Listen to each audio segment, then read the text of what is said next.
3 millions. C'est le nombre de Français qui ont été atteints de dépression au cours des 12 derniers mois. Pourtant, la dépression, on continue à dire que, oh, ben, prends le soleil, ça ira. On est en train de minimiser ça pas mal. Mais en fait, la dépression, c'est pas une déprime et c'est ce qu'on va voir dans cet épisode.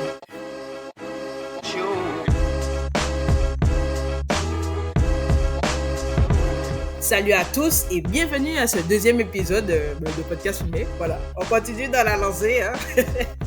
C'est Myriam et bienvenue dans le podcast On parle là où ça fait mal. C'est le podcast des sujets tabous, justement qui aborde des sujets tabous ou peu compris de la société.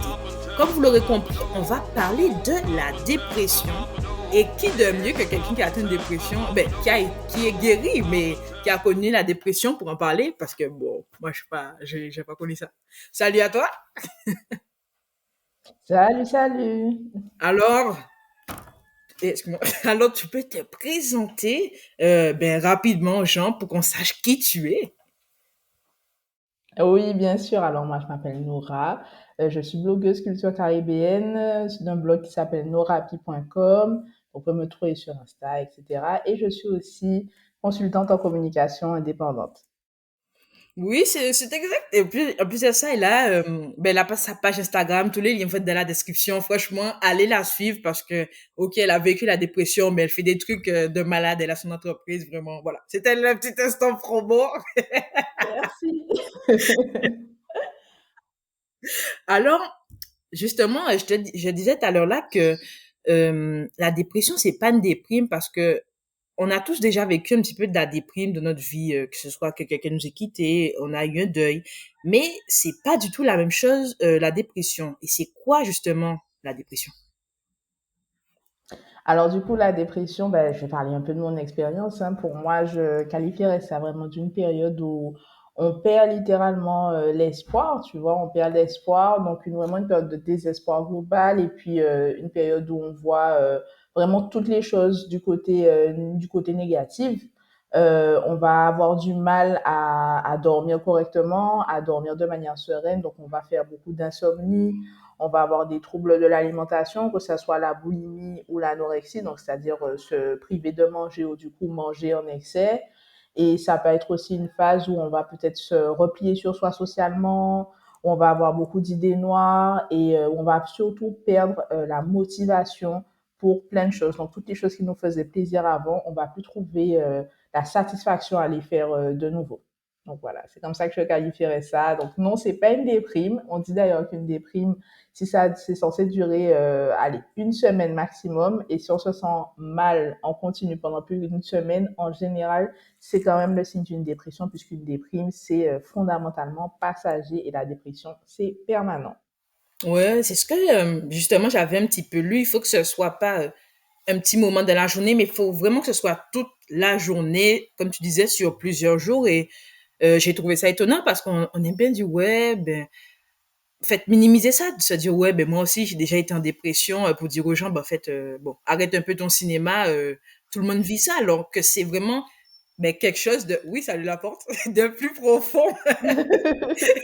C'est vraiment quelque chose de plus profond et de plus, de ce que j'avais lu et vu aussi, qui est dévastateur. Comment est-ce que toi, tu vis ça au quotidien? Fait, quand tu as été atteint de la dépression, comment est-ce que tu le vivais au quotidien? Alors, du coup, de manière plus globale, on va dire que la période où j'ai vraiment traversé une phase de dépression, c'était lors de mon installation en Hexagone pour poursuivre mes études. Donc, j'avais commencé en Guadeloupe et j'ai continué en France hexagonale, donc installation à Paris, beaucoup de choses compliquées à cette période-là. Et c'est vraiment, on va dire, le fait de me rendre compte déjà que quelque chose n'allait pas qui, pour moi, m'a sauvée. Parce que je crois que on peut rester très longtemps sans savoir vraiment ce qui se passe. Et c'est là où ça fait le plus de ravages. Parce qu'au début, je pensais juste que c'était des petites insomnies, que voilà, que je dormais mal, qu'il fallait que je prenne des médicaments pour dormir ou que je prenne un petit thé nuit tranquille et ça irait, etc. Sauf que ça se répercute sur plein de choses au final, ce manque de sommeil, cette mauvaise alimentation, cette perte de motivation et ça a vraiment plein de conséquences désastreuses.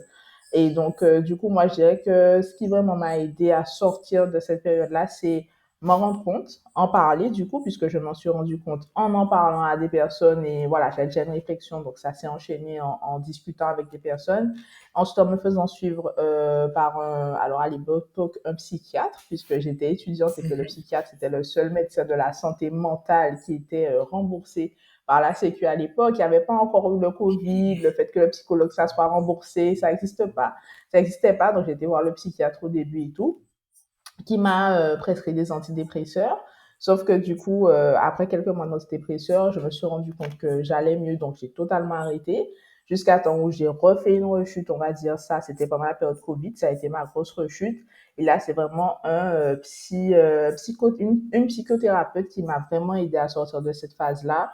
Et puis, Mhm. je dirais tout simplement retrouver une bonne hygiène de vie et retrouver confiance en moi parce que ça, c'était vraiment le plus compliqué et je pense aussi la base de beaucoup de mes problèmes. Et justement, Donc, voilà. ben, comment est-ce que tu t'es rendu compte que c'était plus juste une simple dépression, pardon, une simple déprime, mais que c'était vraiment la dépression? Je pense que je m'en suis rendu compte au moment où ben, je me réveillais le matin et j'étais dans un état où j'avais rien envie de produire en fait. J'avais pas envie de me lever pour aller à la fac. J'avais pas envie de me lever pour aller voir des amis. Tu vois, des choses qui me faisaient plaisir. Ah bon, pas la fac, mais surtout des amis. Tu vois, aller voir les amis. Voilà quoi, aller à l'extérieur en fait, c'est devenu très très très difficile. Petit à petit, je me réveillais de plus en plus tard. Ça vraiment pour moi, ça c'est un gros marqueur d'alerte. OK. Je me réveillais à 6 heures, 7 heures habituellement et puis là, d'un coup, ben, je me réveille à 11 heures, je me réveille à midi et je comprends même pas pourquoi, mais c'est que j'ai tellement mal dormi ou que j'ai pris tellement de temps à m'endormir que petit à petit, ben, ton horaire il se décale et en fait, ça n'a rien de normal, en fait. Ça n'a rien de normal. Ça, c'est vraiment ça. Et puis, faire des choses et tout qui, je pense, me ressemblaient pas, tu vois. C'est-à-dire, Mhm. écouter des musiques vraiment tristes, par exemple. J'écoutais pas mal de musique de plein de styles différents. Et puis, boum, d'un seul coup, j'ai fait que réduire mes goûts musicaux à tous les sons qui pouvaient être le plus tristes ou les plus déprimants. Ne plus aller porter des vêtements de couleur ou des choses comme ça. Et en même temps, je remarquais que je ressentais plus le besoin de me maquiller à cette période-là que d'habitude parce que j'avais vraiment envie de mettre une sorte de masque et de distance avec les gens. Et puis voilà, ça me ressemblait pas en fait, ça me ressemblait pas. Je trouvais que je commençais à perdre vraiment la nature de qui j'étais, je commençais à perdre mon dynamisme, ma lumière, et j'étais en mode non, en fait, je veux retrouver qui j'étais. J'aime pas le fait d'envoyer cette aura tout le temps de Mhm. go au bout de sa vie, tu vois, H24. Ouais, Je me ouais. suis dit non, là, il faut que je fasse quelque chose. Je veux recommencer à donner du positif autour de moi. Ça a toujours été ma spécialité. Je veux changer ça. Donc ça, c'était vraiment mon marqueur, je dirais, voilà, les journées qui commencent plus tard et Mhm. voilà, cette difficulté à sortir, en fait, C'est ouais. un peu Mm. la mascarade, parce que j'ai vu que pas mal de gens, ben, ils sont dépressifs, mais ils arrivent justement à cacher ça aux autres. Est-ce que c'est une peur un peu du jugement ou une certaine ben, incompréhension? T'as peur que tes amis se moquent de toi et se disent, ah ben, bois du thé, ça va te détendre, quoi. Alors que bon, c'est un petit peu absurde, C'est hein, mais ça. ok. Mais en soi, c'est absurde, mais en même temps, je me dis, c'est à ça qu'on nous a éduqués, tu vois. Surtout aux Antilles, clairement, le thé est censé régler tous les problèmes du siècle. Donc, c'est un Mhm, peu normal. Je me dis que mon entourage ait eu ce mindset-là, donc je leur en veux pas du tout. Mais je sais qu'effectivement, ça a joué. Le fait que il y avait aussi ce mythe un peu de la femme photo-mitan qui est très en vogue chez nous, hein, qui n'arrive peut-être pas de survivre à travers les âges où il faut être forte, il faut pas montrer ses faiblesses. J'ai aussi grandi, ben, il y avait aussi le côté familial, hein, le côté familial où mhm, clairement ma mère n'est pas trop difficile, on va dire, à montrer ses émotions. Donc pour moi, fallait tout le temps tout garder à l'intérieur, etc. Et mon père encore moins. Donc vraiment, il y avait vraiment ce côté où il fallait rester fort, où il fallait tout le temps garder la face. Et je pense vraiment qu'il y a un peu voilà de cette pression à la fois familiale où on veut pas décevoir, on est parti en hexagone, donc on veut pas dire que ok ben là on est dépressif en hexagone, que tout le monde s'inquiète pour soi, et en même temps que tout le monde se dise ok ben peut-être qu'elle est déjà devenue folle, etc., etc. Donc il y avait vraiment ça au côté côté familial, côté amical, où au final, ben, personne n'était vraiment éduqué à ces questions-là. Et du coup, voilà, ça crée une sorte de solitude qui peut se régler hein, si on décide de nous-mêmes d'aller, au final, éduquer et expliquer et demander de l'aide. Mais déjà, pour arriver au stade où on demande Mhm. de l'aide à ses proches, alors qu'on a peur de leur regard, c'est déjà, c'est très, très compliqué. Donc, ouais, il y a de la honte. Il y a Mhm. aussi, on va dire, une forme de déni au final, parce que je me dis, comme toutes les maladies, entre guillemets, on a une période où on C'est rejette le pas à fait qu'on moi, est quoi. malade. Par exemple, le nez, bah, voilà. Par exemple, ou bien ton nez coule, tu vas te dire, ah, c'est juste un petit rhume, mais au final, non, tu as de la fièvre, il y a rien qui va, mais on va minimiser, on va laisser passer. Donc, c'est un peu pour ça, Mhm. je pense que ouais, il y a ce côté où on cache le truc, pour se convaincre aussi qu'on n'a pas besoin d'aller voir quelqu'un et en même temps pour Mhm. ne pas avoir à affronter le jugement des autres qui peuvent se considérer comme faibles, entre guillemets, tu vois. Ouais. C'est vrai que je suis totalement Ouais, d'accord avec toi, parce que dans nos sociétés antillais-guyanaises, c'est tellement mal vu de parler. Déjà, on parle pas de santé mentale. Donc, on commence, mais c'est pas encore déjà. ça. Et en fait, comme tu dis aussi, les sentiments, limite, on va faire sortir la colère, mais ou un petit peu le rire, mais quand t'es triste, quand t'es déprimé, en fait, j'enferme ta boîte. Enfin, on n'a pas besoin de savoir ça, quoi. Québécois, c'est bon, C'est c'est un ça, détail. Moi, je suis comme moi, mais clairement. c'est, en fait, je pense que c'est ça qui, comment dirais-je, qui, en fait, qui a fait un peu une explosion de, que ce soit d'anxiété ou de dépression, parce qu'on garde beaucoup pour nous, on minimise, comme tu dis, et en fait, c'est pas C'est bon, ces ça, choses-là, ça. Quand tu as, clairement, clairement. non, vas-y, excuse-moi. Non, vas-y, Non, excuse-moi, je non, t'ai non, coupé. oui, tu as raison, c'est ça, c'est le fait de refouler, de garder le côté caché. Au final, ça crée une sorte de boule interne qui a besoin de s'exprimer à un moment donné. Et c'est parce que tu gardes le truc au final que ça prend de la Mhm, place à l'intérieur et tout. Donc vraiment, hein, parler de ça, se détacher du regard des gens et se concentrer sur sa santé à soi, je pense que c'est vraiment la chose à faire pour avoir son déclic et sortir de cette spirale où on a honte là comme ça. Au final, non, chacun a la responsabilité de sa santé. Ce que les autres mhm. ils pensent, ça c'est eux et eux, mais nous on doit faire le nécessaire. Donc voilà. C'est vrai. Surtout que, ben, en fait, on dit tout le temps de faire du sport, des choses comme ça, c'est bien de bien manger, mais la santé mentale aussi, ben, c'est une très grande part ben, de notre santé. Pour moi, c'est même la plus importante parce que, à la limite, tu peux te remettre au sport bam bam, mais la santé mentale, genre, si tu fais un burn-out, t'es dépressif, tout ça, ça prend beaucoup plus de mois, voire d'années, en fait, pour t'en remettre et que, moi, je trouve ça, c'est incroyable quand les gens, ils disent, ah ouais, je suis sorti de dépression, ah ouais, je suis sorti de tel truc, genre, ils sont partis de loin, puis ils sont arrivés, eh ben là, ok. Alors, C'est ça. Mais tu vois, en même temps, tu vois, on te dit le fait de sortir de la dépression. Moi, il y a quelque chose que les gens enfin, oublient souvent, c'est qu'on sort jamais vraiment dans la dépression. Au final, on adapte sa vie à une pathologie qui est déjà préexistante dans le cerveau. C'est-à-dire que souvent la dépression, c'est quelque chose qui est transmis de manière héréditaire. Or ça, on ne le sait pas puisque souvent nos parents n'ont pas été diagnostiqués et leurs parents n'ont pas été diagnostiqués. On est un peuple anti-guyanais quand même majoritairement jeune, on va dire, du point de vue mhm, de notre liberté récemment acquise, mine de rien. Et c'est que maintenant, tu vois, qu'on commence un petit peu à s'intéresser à ces questions-là, mais du coup, il y a une génération là, tu vois, ben, qui doit faire deux fois plus, qui doit faire deux fois plus le taf de santé mentale, etc. Mais c'est quelque chose qui a été transmis par les ascendants, en fait, tu vois, ceux qui étaient les parents, les grands-parents, etc. Donc, au final, pour moi, c'est une réadaptation de sa vie à partir mhm. de la dépression, tu vois, genre, moi, je sais que maintenant, je suis obligée de faire du sport, tu vois, c'est-à-dire que je n'ai Ah pas le ouais, choix, en fait. Je sais très bien que si je ne fais plus de sport pendant une longue période, mon mental va forcément se diminuer, tu vois. ok. Je ne vais pas jusqu'à retourner dans les mêmes phases qu'avant, mais Mhm. je ne vais pas être aussi bien, en fait, tu vois. Je sais D'accord. il y a des choses que je dois vraiment, sur lesquelles je dois vraiment faire attention pour justement éviter les risques de rechute, etc. Parce qu'on n'est jamais à l'abri d'une rechute. La vie, il y a plein de péripéties. Tu peux tomber enceinte, faire un postpartum et tout, ben, ton postpartum sera encore plus difficile. Tu as fait déjà de la dépression auparavant et tout. Donc, c'est vraiment des habitudes à prendre et à une vie à changer en fait par rapport à ça. Ok, donc c'est vrai que tu dis ça. J'avais vu un témoignage de monsieur qui avait dit, qu'il a fait 8 rechutes en 20 ans et que, comme tu dis, c'est un combat quotidien et constant. Et en fait, c'est ça que c'est vrai que je me suis mal exprimée tout à l'heure là. C'est vrai que comme tu dis, on s'imagine pas, on pense que ok, on est sorti de la dépression, c'est comme si ok, on a couru le marathon, merci, bonsoir, c'est fini. Alors que comme tu dis, c'est tout le temps.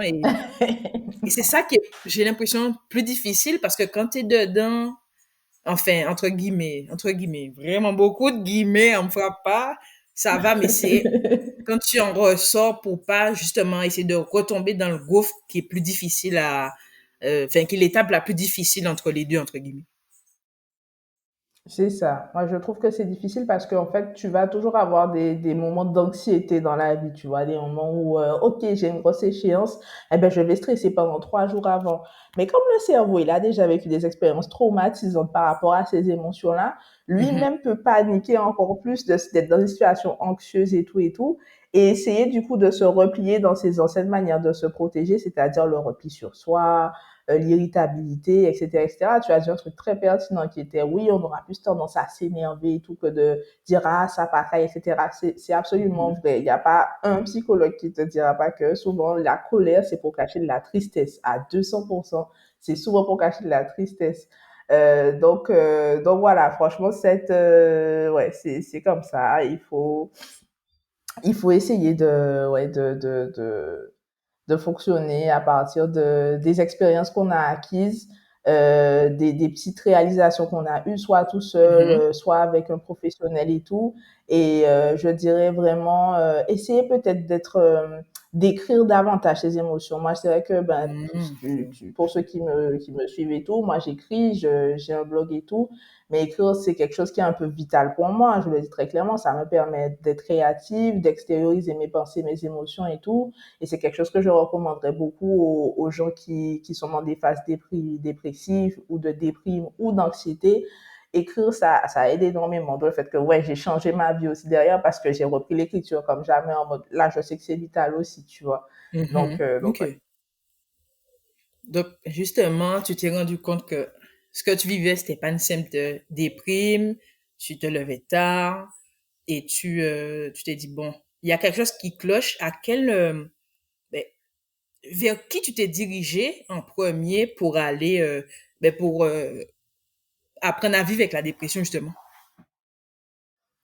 Alors, franchement, la phase où j'ai été en dépression, ben, je sortais avec quelqu'un qui était aussi dépressif, Ah. mais qui, dans le fond, ne soignait pas particulièrement sa dépression. Donc, du coup, je pense que ça a un petit peu j'étais un peu confuse dans ma tête au final par rapport à ce qu'il fallait faire ou ce qu'il fallait pas faire. Et donc, instinctivement, je crois que c'était l'une des premières personnes avec qui j'en ai parlé. Mais c'est pas quelqu'un qui m'a encouragé vraiment à aller voir des professionnels et tout. Donc c'est vrai que bon, j'ai envie de dire que j'étais quand même un peu seule dans mon combat. En plus avec cette personne, ça Mhm. s'est terminé pendant ma dépression puisque j'ai mis fin à cette relation-là justement pendant ma dépression parce que je me rendais bien Ok. compte que ça allait pas m'aider. Clairement, ça allait pas m'aider. Ok. Mais je dirais que ouais, ouais, j'ai quand même été assez seule au début. Après, je pense que le fait que j'ai quitté cette personne, ça m'a permis de me faire de nouveaux amis, de réouvrir au final ma vie et mes perspectives au final à des personnes plus positives, à des personnes qui vraiment, par leur simple présence au final, qui me faisaient du bien et qui m'apaisaient. Donc ouais, franchement, c'est ce que j'ai fait, ouais, dans ces moments-là, ouais, quand j'ai réalisé que vraiment ça n'allait pas, ouais. C'était ça ta question? Non, ben oui, oui et non. Donc, en fait, t'as d'abord parlé à tes amis. Est-ce que après tu t'es dit, bon, il faut que j'aille voir, enfin, quel médecin il faut que j'aille voir? Est-ce que Mhm. c'est généraliste d'abord ou t'as tout de suite été voir le psychiatre et Ok. t'as dit, bon, ben ouais. Ok, je comprends l'idée. Franchement, mon meilleur ami, ça a été Internet hein, pendant un bon moment. Donc, c'est grâce à Internet que... Ah ouais, c'est clair. Hein, je me suis dit, bon, ben, je vais chercher sur Internet mes Mhm, symptômes, mes petits messages, je regarde des vidéos YouTube qui, du coup, faisaient déjà un peu cette initiation, on va dire, à la santé mentale, etc., etc. D'où le fait mhm, qu'aujourd'hui, ben, ouais, je redonne un petit peu ce que j'ai appris sur ces sujets-là dans mes vidéos sur Insta, etc., etc. parce que en vrai, ça m'a beaucoup sensibilisée. On sous-estime le pouvoir des réseaux sociaux, on sous-estime le pouvoir de l'information en ligne, mais vraiment, il y a des choses qui sont bien. Tout n'est pas bon, mais il y a certaines choses qui étaient bonnes. Et donc, vraiment, c'est eux qui m'ont fait voir, OK, il faut que tu ailles voir quelqu'un. Donc, voilà, comme je t'ai dit, ouais, je suis allée voir le psychiatre tout simplement parce que j'étais une étudiante fauchée et que c'était remboursé. Et voilà, hein, c'est ce que Ok, tout j'ai de fait. suite, C'était la t'es allé le première voir. étape. Mhm. Ok. Oui, tout de suite, sans passer par le médecin généraliste et tout. J'étais en Hexagone, mon médecin généraliste était encore en Guadeloupe. Donc voilà, et mon médecin généraliste, c'est pas lui qui m'aurait pris au sérieux, en fait, vraiment pas. Ouais. Il a déjà un Il aurait âge dit, bien il aurait dit, avancé ah, yo et il quitté n'est pas ou pas? souriant. Yo quitté ou? Il t'aurait dit, ah, yo Voilà, quitté il te ou, mon donne un cher? arrêt. Tiens un arrêt de 7 jours. Allez, bon courage, bon courage. Voilà. Attends, non, Prends du non, franchement, perroca, prends le soleil, c'est tout. c'est Non, ça, c'est ça. Je c'est veux pas vrai. te taper sur les médecins, hein, mais je suis Mhm. désolée. On te dit va voir ton médecin généraliste et tout, mais les médecins généralistes, on va dire le côté mental, ils le prennent jamais en considération. Tu vas venir Mhm. avec la même maladie de 10, 15, 20 fois, ils vont jamais se dire, ah, peut-être que c'est psychosomatique, ah, peut-être que ça vient de la tête, tu vois.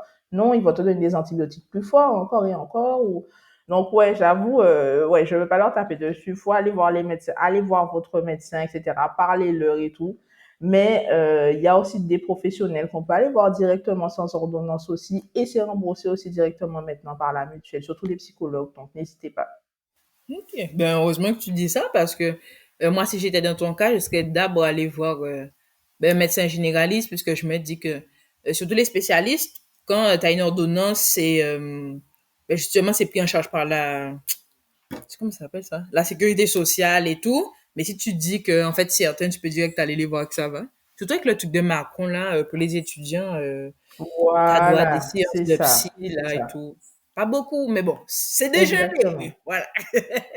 C'est un début, c'est un début. Oui. Franchement, c'est déjà un début parce que vraiment avant, c'était pas possible, hein. Je crois qu'avant, même sur les ordonnances, le psychologue, c'était pas remboursé, tu vois. Il y a vraiment que le psychiatre qui était remboursé et Ok. tout. Euh, ouais. Et je sais que c'est les mutuelles, en fonction de la mutuelle que tu as, si tu as une bonne mutuelle qui prend en charge plein de trucs, ils peuvent te rembourser un nombre limité de séances de psychologue par an. Donc, moi, je crois que c'était 3 ou 4 par année Mhm. que la mutuelle prenait en charge et tout. Mais ça, c'est des choses que les gens ne savent pas forcément. Donc, n'hésitez pas Ouais. à regarder sur vos contrats de mutuelle pour savoir combien de séances de psychologue sont remboursées et tout. Vous avez des droits, en fait. C'est possible de se faire soigner sans rien payer, à vrai dire.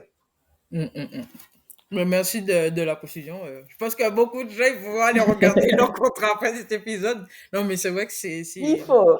oui, c'est vrai que on l'oublie souvent pour un contrat, puis voilà quoi, j'oublie ça quoi. Et Mais bon. oui, et on paye pour ça. Donc, ouais, on a le droit. Réclamons notre dû. C'est ça. Alors, quelle est les stéréotypes, quelle est la stigmatisation auquel tu as fait face ben, pendant tes... Déjà, c'était des mois, des années de dépression que tu as eu? Alors, moi, je dirais que c'était objectivement, hein, j'aurais dit quand même des années avec des Mhm, phases de mieux. Donc, mhm. ouais, j'aurais dit de mes 19 peut-être à mes 23 ans. Donc, je dirais la fin du Oh, Covid à peu près, ouais, milieu Covid, parce que j'ai remonté là pendant le Covid, à vrai dire et ok. tout. Enfin, voilà, ça, je sais pas. Ça m'a fait descendre pour remonter, on va dire. Donc, ouais, c'était à peu près, ouais, pendant cette période-là et tout. Je dirais que j'ai eu des phases effectivement très, très compliquées, hein, surtout au début où, comme je t'ai dit, j'étais en totale perte de motivation, totale perte Mhm, de sens et tout. Après ma première année en Hexagone, après j'ai eu une période où ça allait beaucoup mieux, où j'avais retrouvé la joie de vivre, j'avais changé mon mhm. entourage. Est-ce que Voilà quand tu as quoi, changé, est-ce que quand tu as Mhm. changé, tu as vu justement moins de stigmatisation ou est-ce que tu en as vu apparaître ou pas du tout? Franchement, je pense que quand commencé à changer d'entourage, au final, j'étais pas transparente par rapport à ma santé mentale. Je pense que j'ai Hmm, gardé un peu ouais. l'habitude de tout garder à l'intérieur, d'où le fait que ben je ne conseillerais pas aux gens de prendre des antidépresseurs parce que ce que ça fait, c'est que ça te donne une illusion de mieux. Donc c'était ça qui m'avait aidé la première fois aussi.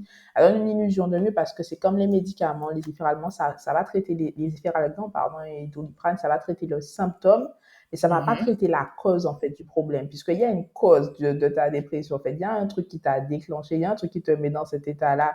Et si ça, tu vas pas l'aborder avec quelqu'un, tu vas faire que rajouter du sucre sur un truc qui est déjà brûlé, en fait. Genre, ça sert à rien. Tu vas pas sentir pendant un moment, mais au final, ça va recommencer. Donc, la première fois, j'ai vraiment fait comme la première fois, c'était déni, quoi. Vraiment, Mhm. j'ai enfoui le truc, je sortais beaucoup. Voilà, quoi. J'allais beaucoup en boîte.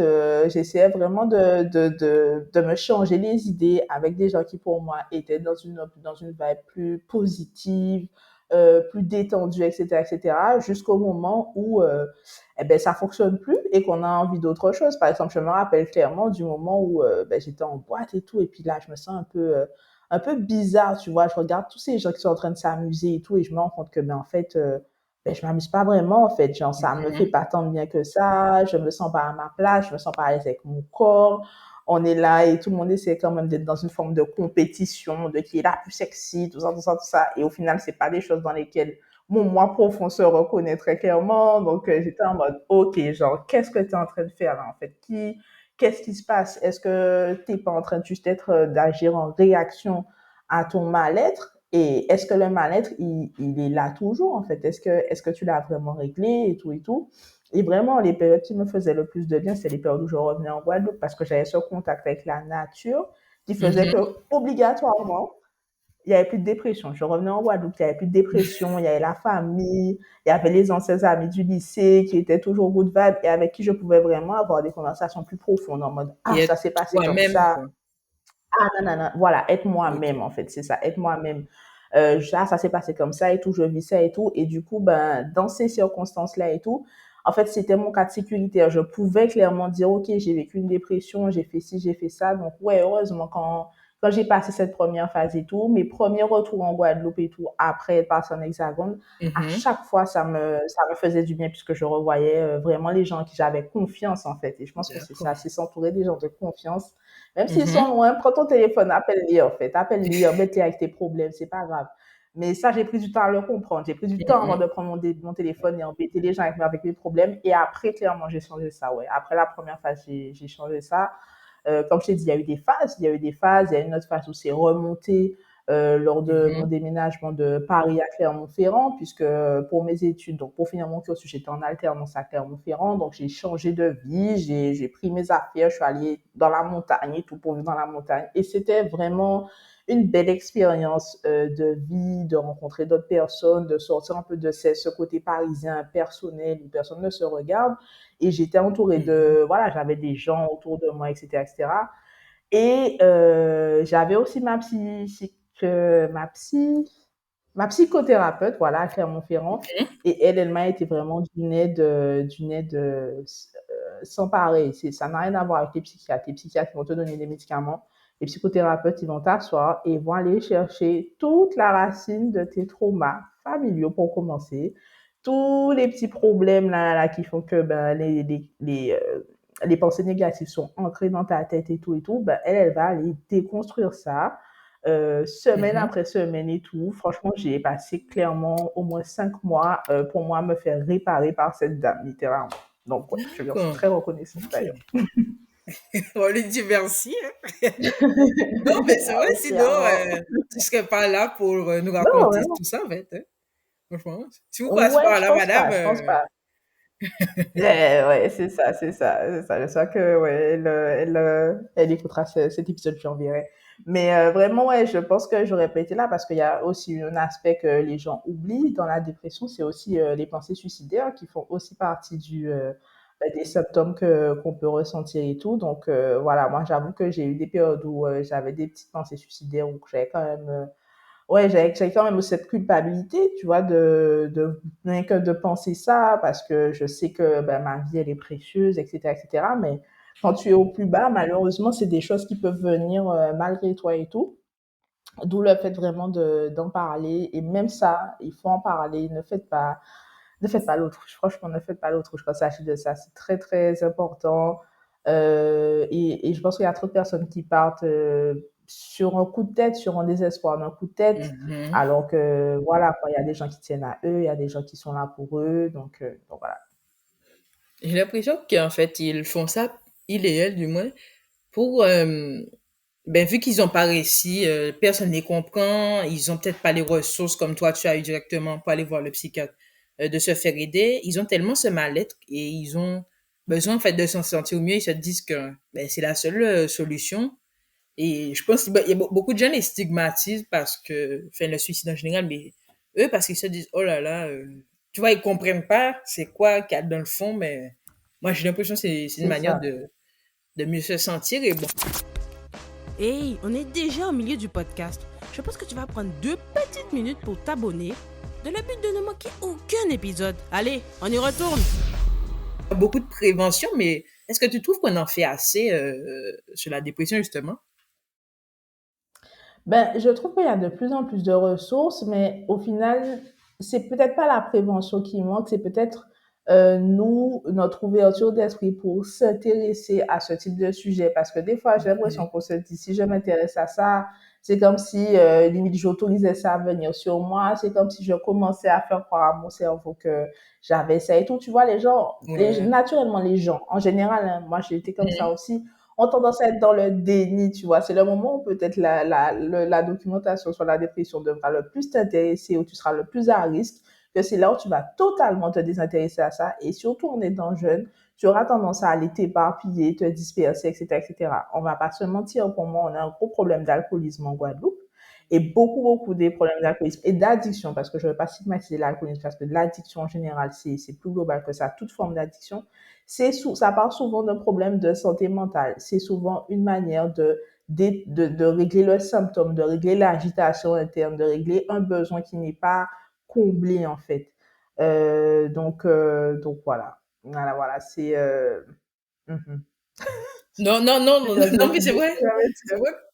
C'est vrai que je suis d'accord avec toi, on prend pas assez en compte le fait que ça peut arriver, bon, peut-être pas toute la population, mais on peut tous, je pense, avoir un moment, même un mini-épisode de dépression et en fait être informé ou même connaître des gens autour de nous qui peuvent vivre ça. Donc, être informé, je pense que c'est la meilleure manière de peut-être rediriger les gens, au mieux comprendre, arrêter de les stigmatiser et toujours dire oh là là, en fait, comme si la personne a envie d'attirer l'attention sur elle, alors que quand tu es dépressif, tu as des pensées c'est suicidaires, ça.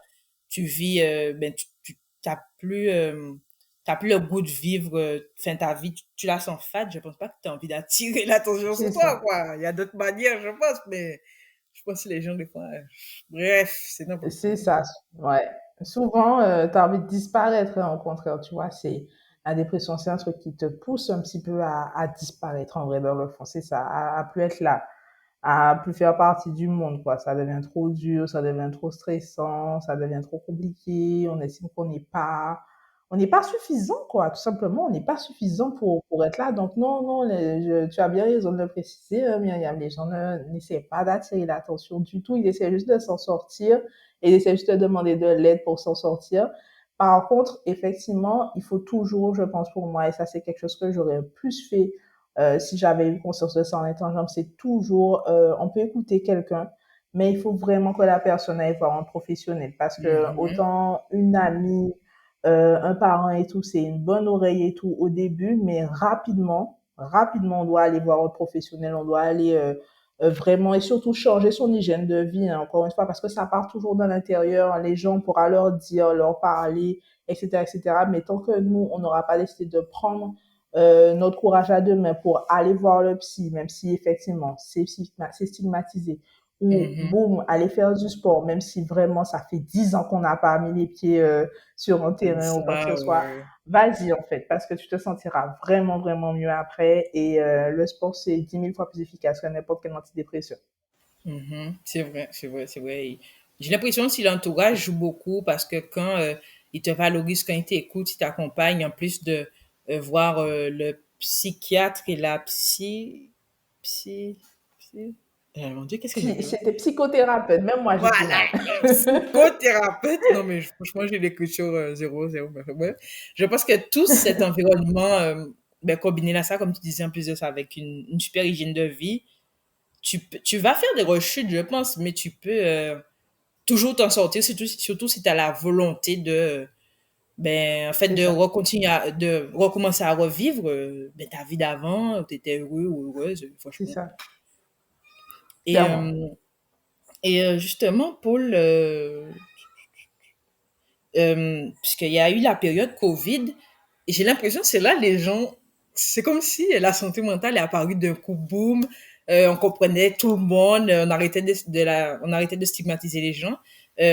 Comment tu as vécu la période Covid tout en état dépressif, puisque ben, on était quand même isolés. Tu m'as dit que bon, Mhm. tu reprenais un peu du poil de la bête, mais est-ce que ça t'a pas remis à terre, on va dire un peu?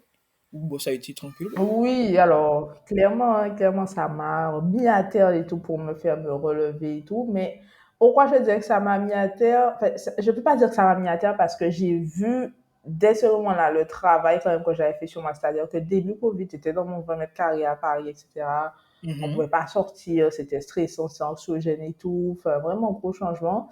Et là, je commençais à entendre parler de santé mentale, machin, machin. Et puis, ouais, moi, j'avais déjà compris dès le début que, ben, copine, il fallait faire ton sport tous les matins. Donc, tous les matins, avant d'être en télétravail, puisque j'avais aussi un contexte professionnel à ce moment-là où j'étais en stage de Master 1 dans une D'accord. grosse boîte à Paris. Et franchement, c'était horrible. Vraiment, les gens étaient désagréables. Je travaillais énormément. Enfin, vraiment, c'était pas la meilleure période de ma vie et tout. Et quand j'ai eu cette chance hein, d'être chez moi et tout, après une période où je devais Mhm. monter, faire 1 heure de trajet, aller-retour tous les jours et tout, et si t'arrives en retard, on te gueule dessus. Enfin bref, franchement, c'était pas cool.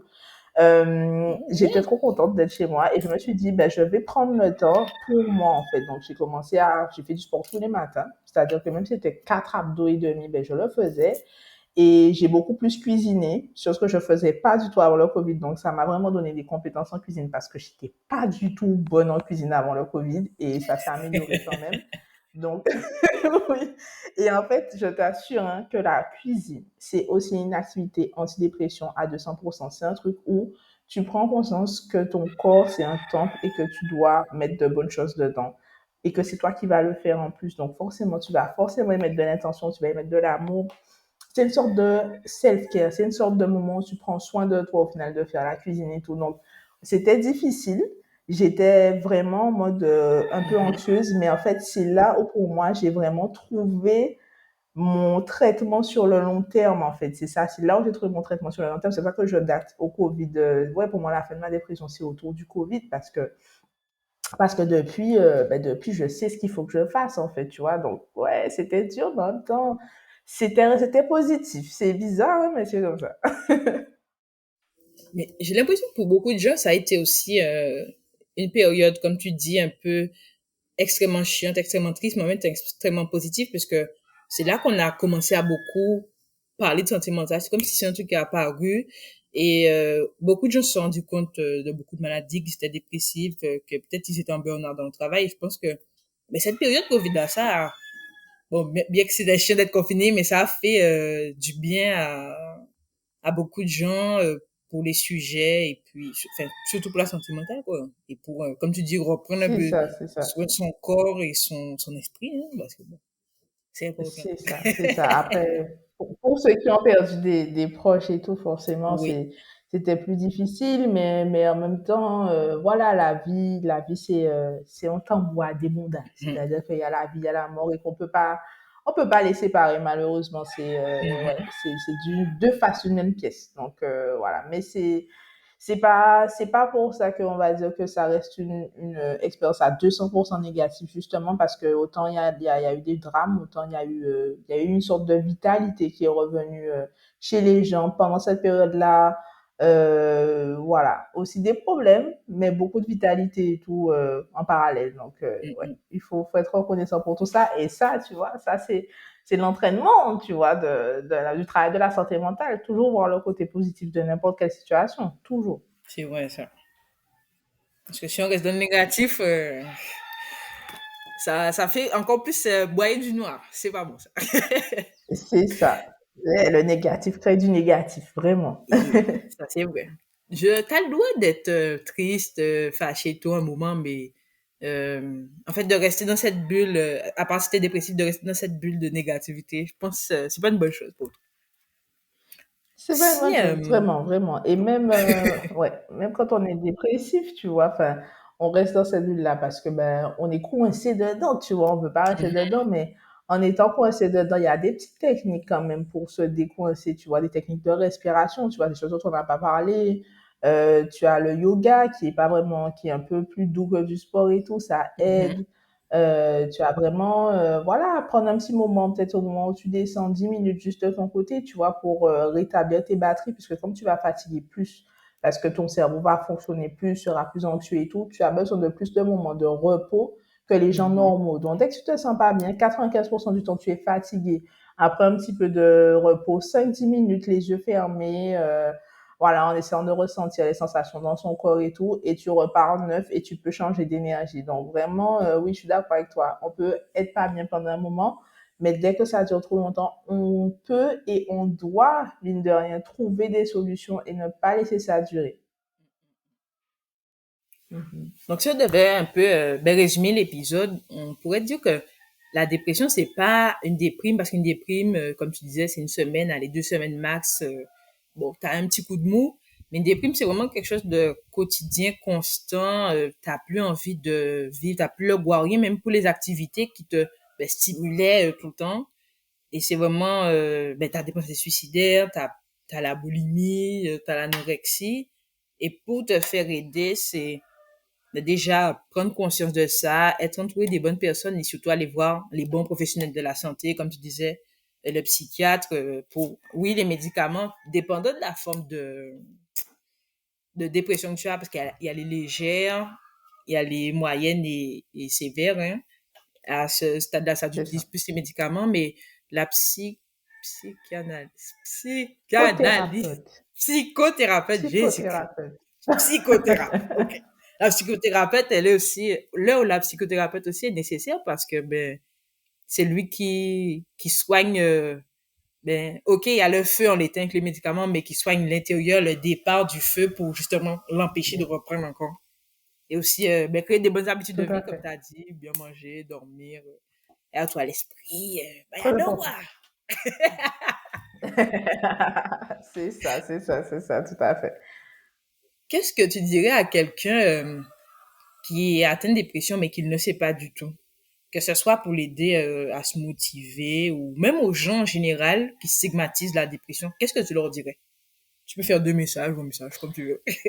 Ouais, allez, franchement, je dirais déjà à ceux qui stigmatisent la dépression, de faire très attention à l'usage de vos mots envers une personne dépressive et que vos actes et vos paroles peuvent avoir des conséquences très graves, puisque du coup, la santé mentale de la personne, elle est déjà, dans une, on va dire dans une position un petit peu délicate et que effectivement ce type d'action ou de parole, le fait d'exprimer, on va dire, une forme de dévalorisation ou de minimisation à la personne en face. C'est des choses qui ont, on va dire, des conséquences sur déjà la personne, mais Mhm, qui vont aussi avoir des conséquences désastreuses pour votre relation à vous deux, en fait. C'est-à-dire que même si aujourd'hui la personne, elle va accepter ça parce qu'elle est dans sa phase dépressive, quand elle va ressurgir, elle va vouloir s'éloigner des éléments qui auront pu déclencher son malaise, renforcer son malaise, etc., etc. Donc, je dis ça vraiment pour les deux parties. Je sais que ça peut être compliqué, mais même si vous avez, on va dire, envie de, voilà, de vous dire, ah, faut secouer la personne, etc., etc.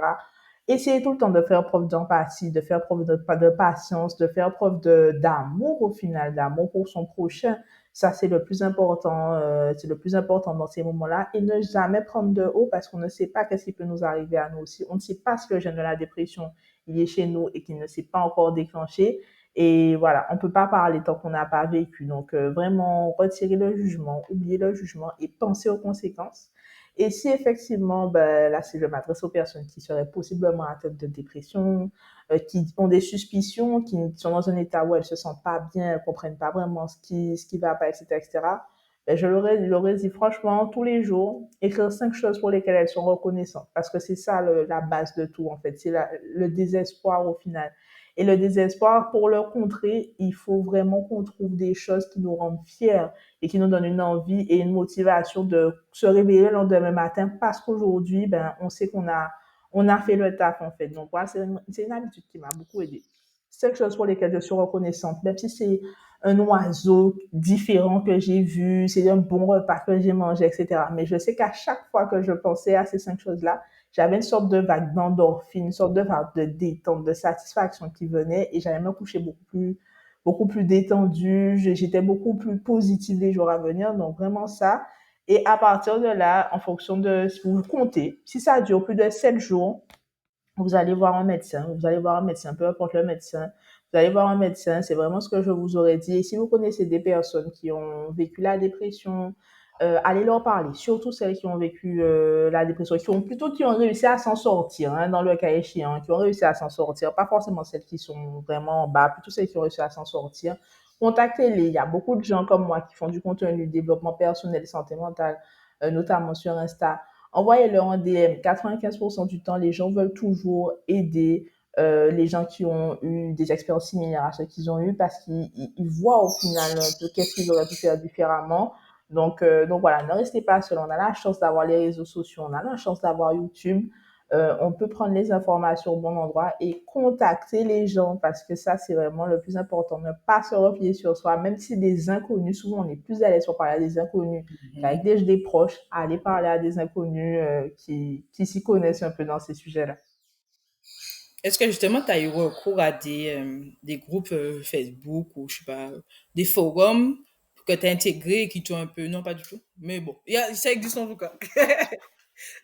Mais c'est bon à savoir, vraiment, c'est bon à savoir. Non, j'ai jamais fait ça, vraiment, j'ai jamais fait ça. Et franchement, j'aurais aimé savoir ça. Donc, tu vois, la preuve en est que c'est hyper nécessaire de faire ce genre de podcast et tout. Comme ça, les gens sauront qu'il y a aussi des communautés de personnes qui s'entraident, tu vois. Je savais Mhm. pas, c'est trop cool. Tous les liens, je vais mettre dans la description, comme ça, si vous êtes curieux, ben, let's go. C'est ça.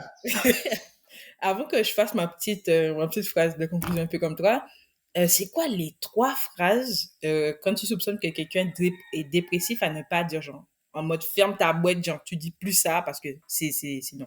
Non, on refuse. En 2024, c'est non. Ok, ok. Alors, bon, je vais vraiment parler de mon expérience personnelle, hein, Mhm, bien sûr, hein. les choses qui, moi, j'aurais dit, des trucs comme mode, je pensais que tu étais plus forte que ça. Moi, j'avoue que c'est quelque chose Et, qui est resté gravé dans ma tête. Ouais, ouais. Je pensais que tu étais plus forte que ça. Ça, c'est vraiment la phrase à pas dire, tu vois, en mode, ouais, vraiment là, tu vas la mettre à terre, tu vas la traumatiser pendant 15 ans. Ne dis alors pas là, ça. c'est sûr, plus ami avec Ensuite, cette personne. franchement, ouais, je peux totalement comprendre. Hein, c'est vraiment le mieux à faire dans ces circonstances-là. En même temps, il faut être gentil parce qu'on sait jamais ce que la personne traverse et tout en face. Peut-être que c'est toxique ou des choses comme Mhm. ça. Mais bon, ne dites pas ça, clairement, ne dites pas ça. Voilà, ferme sa boîte. Ensuite, ouais, c'est ça. J'aurais dit, je sais pas, ouais, Prends un jus quelqu'un qui est d'orange atteint et de puis ça ira, quoi. dépression. Ouais, tu vois, les petits trucs basiques en mode, ouais, mange ça, bois ça, fais ci, fais ça, fais de la méditation, fais de la... En vrai, franchement, pour moi, je dis tout ça là, mais pour moi, c'est pas quelque chose à dire à quelqu'un qui est vraiment dépressif, tu vois. C'est vraiment, qu'est-ce que je pourrais faire pour te motiver à faire ça? Comment est-ce que je peux t'aider à faire telle chose? Mais le côté, ah, pourquoi tu fais pas ci? Voilà, plutôt cette forme-là, en fait, parce que c'est toujours une histoire de forme. Accusateur. Ah, pourquoi est-ce que tu fais pas ci? Ah, pourquoi est-ce que tu fais pas ça? Voilà, accusateur, reproche, en mode la solution elle est devant toi et tu le fais pas, tu vois. Franchement, c'est pas si simple. C'est pas si simple. Toujours être dans l'écoute. Essayer de le moins possible d'imposer sa vision, d'imposer ouais, sa réalité à la réalité de quelqu'un d'autre qui n'a pas la même structure de cerveau au final que toi, etc., etc. Et voilà, vraiment le côté accusateur. On peut donner des conseils, mais il faut pas accuser la personne en mode ah comment ça t'as pas déjà fait ça, ah mais si tu avais déjà fait ça, tu te sentirais déjà mieux, etc., etc. Non, tu proposes, la personne elle dispose. Moi je pense que c'est vraiment ça en mode tu proposes des Mhm. choses et la personne choisit ou pas de le faire. Dès que tu as proposé, ça t'appartient plus en fait. N'accuse pas la personne et tout de pas faire ce qu'il faut pour sa santé et tout. Ne lui en veux pas d'être dans cet état-là. Vraiment, je pense que c'est vraiment ça. Ne lui en veux pas d'être dans cet état-là.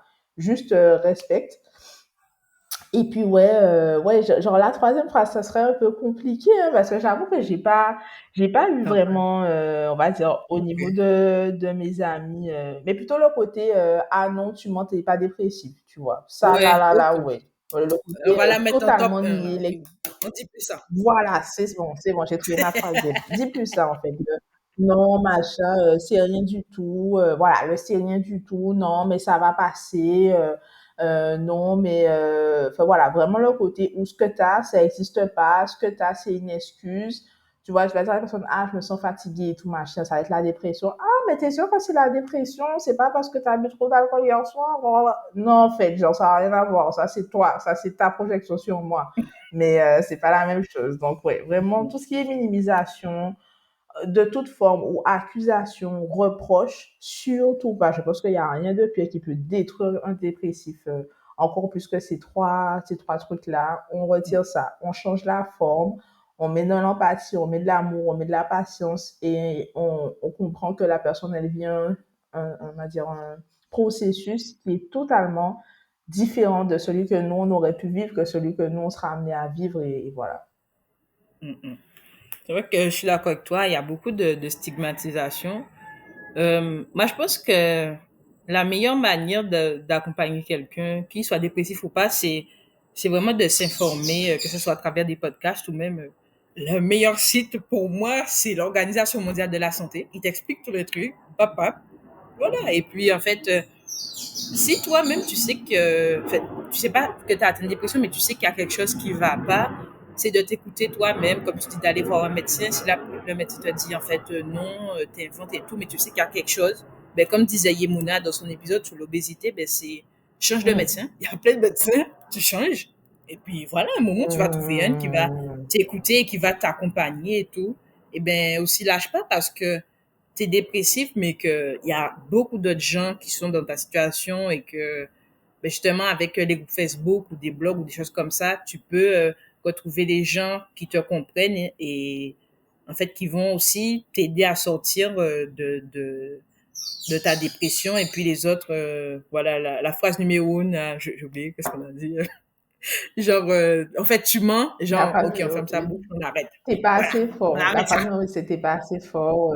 Je pensais que t'étais plus fort. Ouais, voilà, ben comme ça, c'est ça. Voilà, voilà. Non, on arrête ça, voilà. Si la personne sait que ben elle se sent mal et tout, ben c'est la personne parce que elle sait ce qu'elle ressent dedans d'elle et puis si t'es vraiment son ami, ben tu fais une écoute passive et puis comme disait Nora, tu la rediriges vers les personnes que tu penses qui sont les plus compétentes pour elle et puis voilà parce qu'on pas médecin quoi.